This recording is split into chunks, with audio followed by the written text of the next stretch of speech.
Assalamu alaikum жалпы мекендештер, сіздер менен кайрадан эле Москва бар, Аккеме студиясында окуялар, жаңылыктар жана кабарлар менен саламатсыздарбы. Бүгүнкү күнүңүздөр ийгиликтүү, берекелүү, жакшы өтсүн. Москвадагы маанилүү кабарлар менен тааныштырабыз, бирден лайк басып, колдоп кетиңиз. Москвадагы мекендештер, кече сиздерге эскерткендей эле, Москвада аба ырайы өтө татаал болуп, көп жерлерде жаан-чачын, шамал, бороон чапкын болуп чагылгандар болду. Мындай аба ырайы дагы сакталышы мүмкүн, өзүңүздөрдү этияттап, жакындарыңыздарга бөлүшүп коюңуз.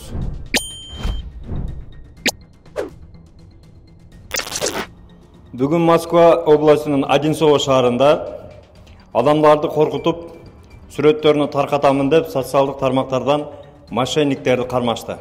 Урматтуу мекендештер, акыркы күндөрү ушундай социалдык тармактарда көбөйгөн мошенниктер өтө көбөйдү. Ошондуктан абайлаңыздар, негиз эле жаттарга акча которбоңуздар, маалымат катары жакындарыңыздарга бөлүшүп коюңуз, эйтаттаңыздар. Күн ысыганына байланыштуу Яндекстин балдары бардык курьерлерге акысыз сууларды таркатууда. Бул аябай жакшы көрүнүш. Айрыкча күн ысыкта суу ичкен өтө пайдалуу. Өлкө башчысы Садыр Жапаров Астанага учуп барды. Президенти Казакстандын премьер-министри Олжас Бектенов тосуп алды. Мамлекет башчысы ШКУнун саммитине катышып, Кытай жана Монголиянын лидерлери менен эки тараптуу жолугушууларды өткөрөт. Астанадагы ШКУ саммитинде Садыр Жапаров токтолгон негизги маселелер Бишкекте эл аралык уюшкан кылмыштуулукка каршы күрөш боюнча борборду түзүү жөнүндө Кыргызстан сунуштаган демилге өтө маанилүү. ШКУнун бардык мейкиндигинде соода тоскоолдуктарын кыскартуу боюнча ишти улантуу керек. Тармактык министрликтер жана ведомстволорго экономиканын реалдуу секторуна санариптик технологияларды интеграциялоо зарыл. Өзгөчө бизди мигрант болуп жүргөн мекендештерге өтө жакшы жагымдуу кабар.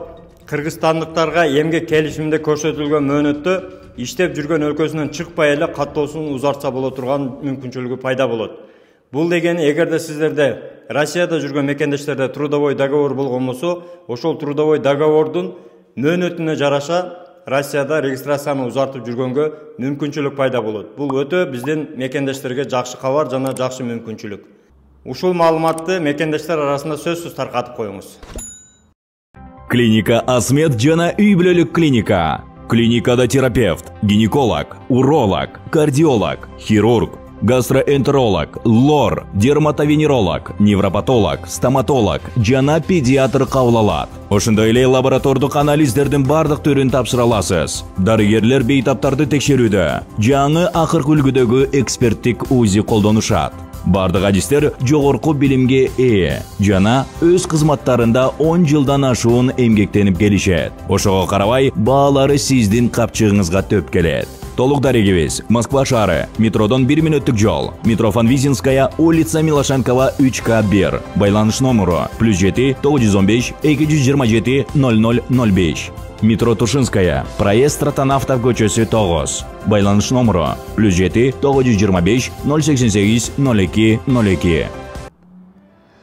Ал эми мекенибиз Кыргызстанда медицина боюнча өтө жакшы өнүгүүлөр жана жылыштар бар. Мекенибиз Кыргызстанда улуттук госпиталга бөйрөктөгү ташты талкалай турган заманбап дистанциялык литотрапсия аппарат коюлду. Аппарат бөйрөктөгү таштарды теринин сыртынан эле майдалайт. Андан соң алар заара менен чыгат. Саламаттык сактоо министрлиги урологияга кайрылгандардын 60% бөйрөгүндө таш болоорун билдирип, эми бул жабдуунун жардамы менен бөйрөктөгү таштар операциясы жок эле алынарын белгилеген. Министр Алымкадыр Бейшенаев мындай аппараттар менчик клиникаларда деле бар экенин айтып, бирок улуттук госпиталдагы жаңы коюлганы арзан болоорун билдирген. Маалымат менен бөлүшүп коюңуз. Жумуш, халтура, подработка, квартира издеп жүрсөңүздөр, баягы эле Береке элге жарайт кереке. Береке.ру сайты же Google Play'ден Береке.ру тиркемесин көчүрүп алыңыз, дайым телефондо болсун. Бүгүнкү кабарлар сиздерге пайда алып келди деген ойдобуз. Бирден лайк басып, каналды колдоп, катталып, тууган уруктар менен бөлүшүүнү унутпаңыздар.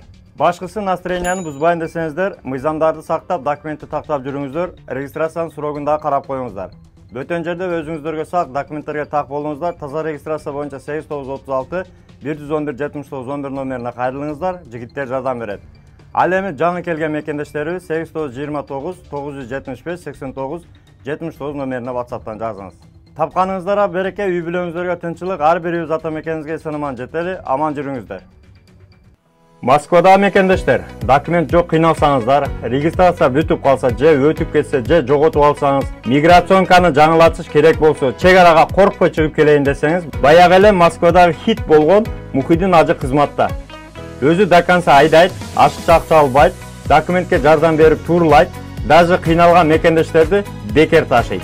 Мухиддинге Москвардан деп чалсаңыз, по-братски жылуу жумшак барып келесиз.